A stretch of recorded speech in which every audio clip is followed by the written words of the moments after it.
You see behind me the cathedral built on spilled blood. It is also known as the Holy Resurrection Cathedral.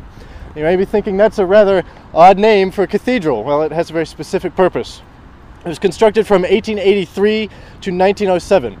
Now this cathedral, if it can really be called that, is kind of the story of two czars. You have the first one, Tsar Alexander II, who reigned from 1855 to 1881. Now, Tsar Alexander II was a great reformer of Russia. He's known as the one who freed the serfs. And he was, as such, targeted by radicals of his time for his reformist ideals.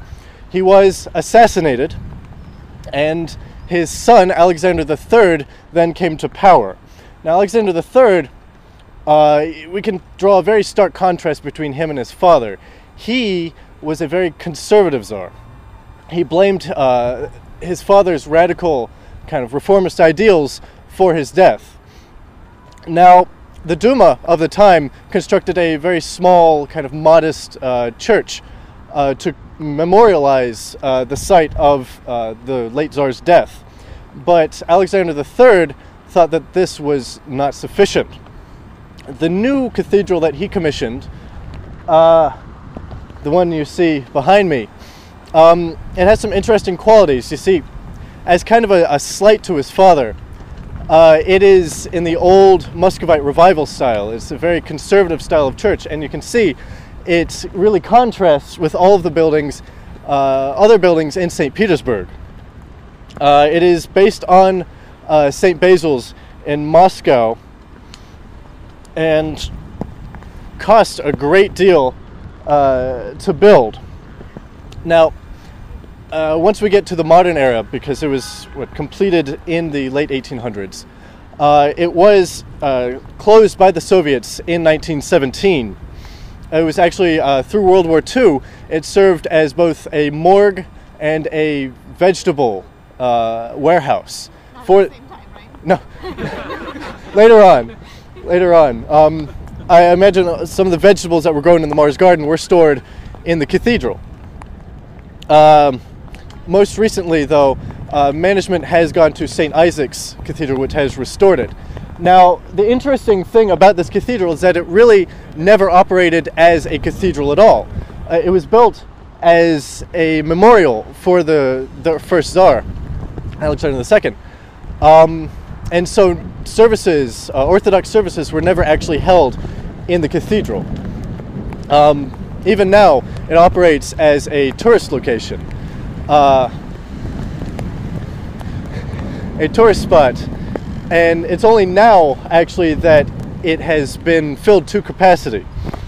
Now, some interesting architectural bits of information about the cathedral. It was designed by Alfred Parland, a very Russian name.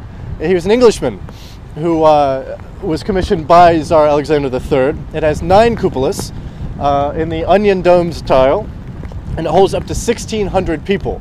And as I said, it never was filled to capacity until it was opened as a tourist destination. It is currently a museum not only for the commemoration of Alexander II, but also a mosaic museum. It has over 7,500 square meters of mosaics within the cathedral. Some mosaics designed by famous artists Viktor Vasnetsov and Nikolai Nestov.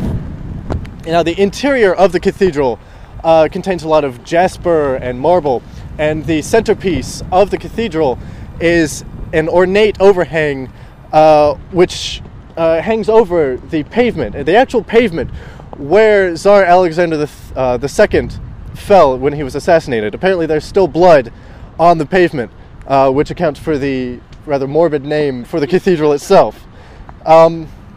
This cathedral, in its construction, Tsar Alexander III he really moved heaven and earth to get this built. He had an embankment built into the canal which runs alongside it. So the cathedral kind of hangs out from the rest of the buildings. Hopefully we'll get to see that at some point in nicer weather. Thank you.